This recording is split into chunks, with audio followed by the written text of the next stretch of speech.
Halo semuanya, selamat datang di Kisah Bijaksana.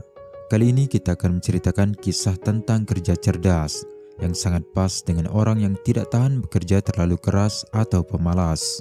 Bagaimana caranya dan apa inti pelajaran dari kisah ini?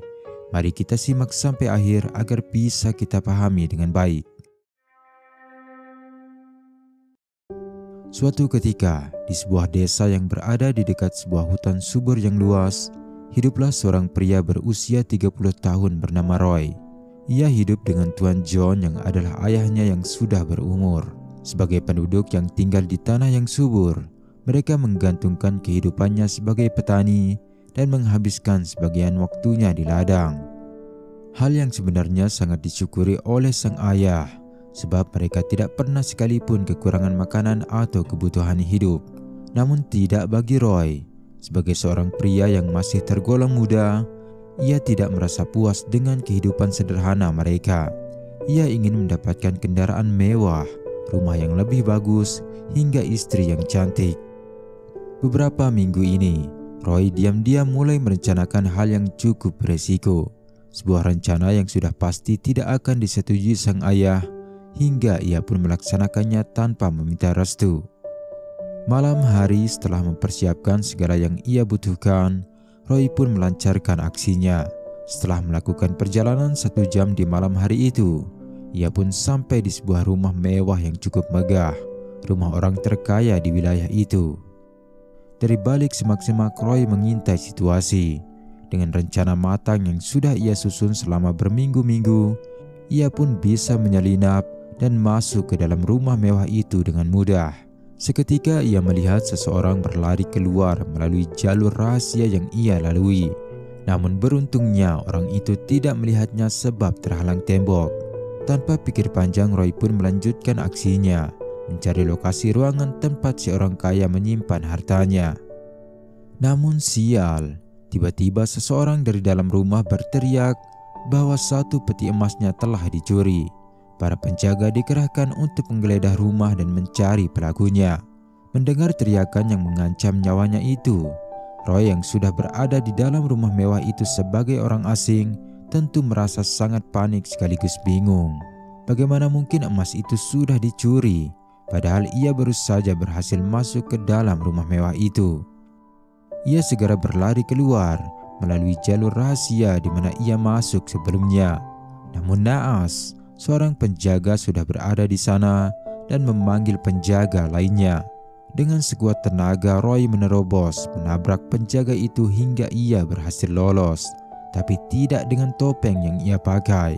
Seorang penjaga berhasil menarik topengnya, dan di bawah lampu mahal yang menerangi halaman luas rumah mewah itu, wajahnya terpampang dengan sangat jelas. Hampir semua penjaga yang mencoba menghadangnya melihat wajahnya. Meski hampir mustahil, ia benar-benar berharap jika tidak ada dari mereka yang mengenalinya.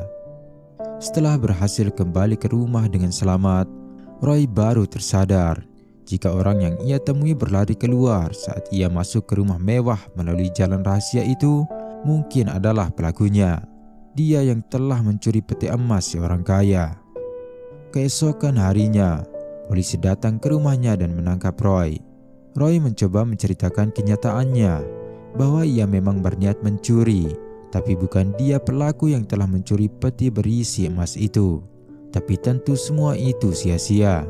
Dialah satu-satunya orang asing yang terlihat di rumah itu, dan peti berisi emas itu telah hilang. Tuan John, ayahnya Roy, merasa sangat terpukul dengan kenyataan itu. Ia tidak menyangka sang anak yang tidak pernah ia didik untuk mencuri itu kini telah terbukti melakukan percobaan pencurian yang dengan bukti berat bahwa ia benar adalah pelakunya. Tuan John terduduk lemas melepaskan kepergian anak semata wayangnya yang berpamitan dengan cara menyedihkan. Keesokan harinya, sang ayah menulis surat untuk Roy di penjara tentang kekecewaannya. Berikut dengan ladang mereka yang sekarang terbengkalai sebab ia sudah terlalu tua untuk mencangkul semua ladang itu sendirian. Ia tidak bisa lagi menanam kentang sebagaimana yang selalu mereka lakukan. 2 hari berlalu, Roy yang sedang diinterogasi mengenai keberadaan peti berisi emas itu masih belum mengaku. Ia mengaku tidak mencuri dan tidak tahu keberadaan emas itu. Selanjutnya ia diberi waktu untuk menerima surat dari sang ayah dan membalasnya. Di tengah kesedihan sebab telah mengecewakan sang ayah, Roy menulis dalam surat balasan itu, "Mohon maaf atas kesalahanku ayah, tapi ayah tidak perlu khawatir tentang biaya hidup lagi, sebab aku sudah menimbun peti berisi emas itu di ladang kita. Ayah bisa mengambilnya sebagian untuk biaya hidup, sementara aku menyelesaikan hukumanku di penjara." Setelah menyerahkan surat yang telah terbungkus amplop kepada penjaga, ia pun dikembalikan ke dalam selnya.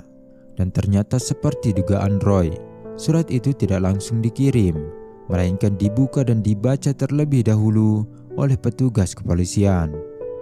Mendapatkan jawaban dari interogasi mereka kepada Roy tentang keberadaan peti berisi emas itu, petugas kepolisian menyimpan surat itu sebagai bukti dan izin untuk melakukan misi pencarian di ladang Tuan John. Beberapa petugas kepolisian pun sampai di kediaman Tuan John dan mendapatkan izin untuk mencari keberadaan peti berisi emas itu. Mereka mencangkul dari pagi hingga siang, namun tidak menemukan hasil apapun. Dan hingga semua bagian ladang telah dicangkul, hasilnya tetap saja nihil. Para petugas kepolisian kembali dengan tangan kosong.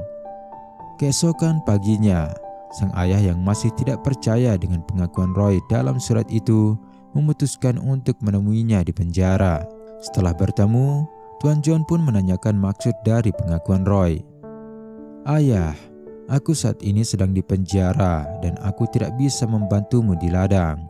Itulah tujuan surat itu, mengirim polisi untuk melakukan tugasku mencangkul ladang untukmu, sehingga ayah bisa menanam kentang lagi," ucap Roy mengungkapkan pekerjaan cerdas yang ia lakukan, yang mengundang tawa lepas dari sang ayah. Pekerjaan yang harus dilakukan berhari-hari dengan kerja keras itu diselesaikan dalam 1 hari tanpa tenaga. Sungguh benar-benar cerdas. Sementara itu, para petugas kepolisian yang sedang melakukan investigasi di TKP pencurian peti berisi emas itu telah mendapatkan titik terang. Mereka telah menangkap pelakunya dan mengembalikan peti berisi emas itu. Dan Roy tetap ditahan atas percobaan pencurian dan perilaku buruknya yang telah mengerjai polisi untuk mencangkul ladang ayahnya. Roy ditahan selama 1 bulan untuk mendapatkan rehabilitas agar ia tidak mengulangi perbuatannya. Teman-teman, dari kisah ini kita bisa melihat jika kerja cerdas jauh lebih efektif daripada hanya kerja keras. Jika kamu terbiasa bekerja selama 8 jam, kamu bisa mencoba bekerja 7 jam dan 1 jam sisanya gunakan untuk mencari cara yang lebih cerdas untuk melakukan pekerjaanmu. Bedah dan kajilah pekerjaanmu agar kamu menemukan cara yang lebih efektif dan hasil yang maksimal. Lambat laun kamu akan menemukan cara menyelesaikan pekerjaanmu dengan lebih baik. Yang biasanya selesai dalam 8 jam, kini bisa diselesaikan dalam 4 jam. Dan hasil yang tadinya sehari dapat 10, bisa menjadi 20. Kerja keras itu bagus, tapi kerja cerdas itu harus, jika ingin mendapatkan lebih. Bagi kerja keras, kaya itu sulit. Bagi kerja cerdas, kaya itu biasa. Jadi pastikan kamu tidak hanya kerja keras, tapi juga kerja cerdas. Jangan lupa subscribe, like, dan tinggalkan komentar positif jika video ini membantumu. Terima kasih sudah menonton dan sampai jumpa di kisah berikutnya.